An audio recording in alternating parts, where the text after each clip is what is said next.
for 126 pounds. The matchup is a good one. Number 1 and number 3 seeds. Eric Guerrero, the defending champion from Oklahoma State University with a record of 19-5. He'll be taking on Eric Jetton from the Wisconsin Badgers, number 1 seed with a record of 30-1.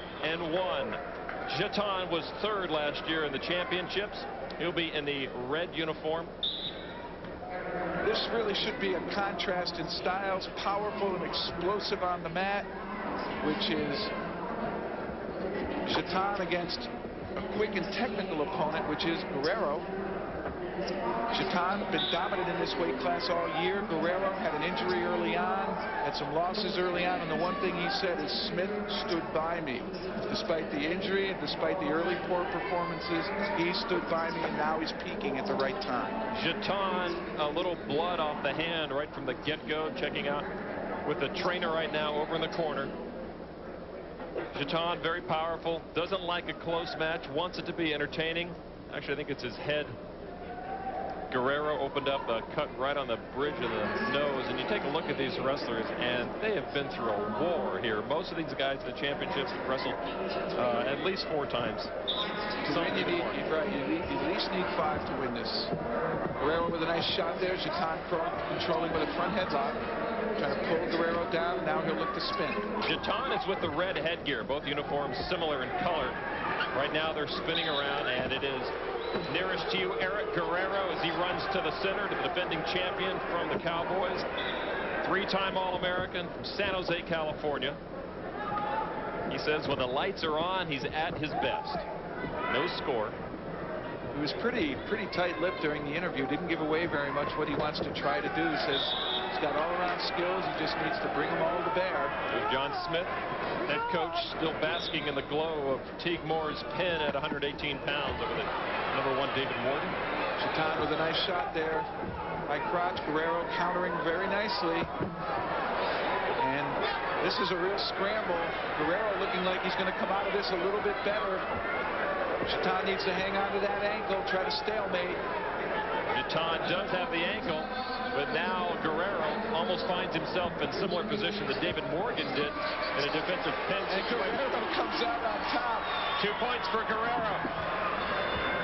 And during that entire semifinal match last night, in which he defeated Hinson, who has always beaten him, he kept running back to the center, showed great enthusiasm, great energy, and he's doing it again against Jetton. Jetton again with the blood, having problems right there. Jetton, we talked to a little bit beforehand. He's kind of a quiet number 1 seed. We asked him if he's the spoiler. Well, I don't consider myself a spoiler. I just consider myself just to go out there and do my job, you know, because I feel like I worked hard for this. I don't think I'm a spoiler. I think I'm a man that deserves the championship, and I think after tonight we'll find out, you know, how things go. He's going to have to go through Eric Guerrero from Oklahoma State to see exactly how that goes. And Eric, kind of on a roller coaster ride. He began the season as the number 1 seed, of course, a defending champion at 126, dropped down to 3rd, where he spent most of the year, had a little injury early on. He's back and he's wrestling real well, and the role of spoiler means, you know, defeating an Oklahoma State wrestler and denying them a potential team title. But it looks as though Guerrero is focused. He leads 2-1, and he has the pressure of that team title to help motivate him, inspire him in this match. Well, certainly Teague Moore fired up the other 2 Oklahoma State wrestlers who will wrestle here, including the Guerrero. There's one other, Ardell Moore. Jetton actually feels he has an advantage in conditioning. He also says he does feel some nerves. He was a little jittery during our interview. Do you blame him? No, hey, if I were in the national finals, I'd have some nerves too, but that's all part of competition. And dealing with nerves is certainly part of the mental preparation you go through in competition. But he says he loves to entertain, likes being in front of the crowd. He also feels he's stronger than Guerrero on his feet. As of yet, he has not scored.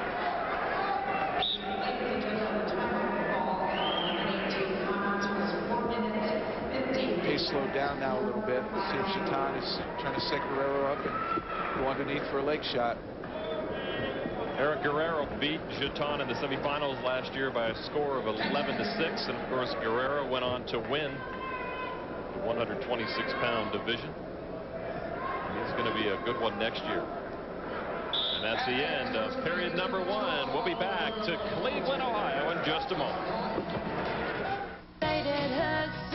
On the mat right now, we begin in the second period. Eric Guerrero with a 2-1 lead over Eric Jetton of Wisconsin. Jetton, the #1 seed, Guerrero, the #3 seed, and it is Jetton in the red uniform and red headgear in control right now of Eric Guerrero in the orange and the black headgear from Oklahoma State. 1 point escape now for Guerrero. Guerrero might get another takedown, and he does. There it is. He got that escape, and he didn't bother to try to reset and start again. He just turned right around and shot on Jetton. That's a great lesson to young wrestlers. Don't let a person set up. Go after them, particularly after you score, because they're thinking about how you score. So they pick up right where they left off from the 118-pounder Teague Moore after that pin, and bonus points for Oklahoma State here as we begin the second period of action at 126. It is Eric Guerrero over Eric Jetton by a score of 5-1.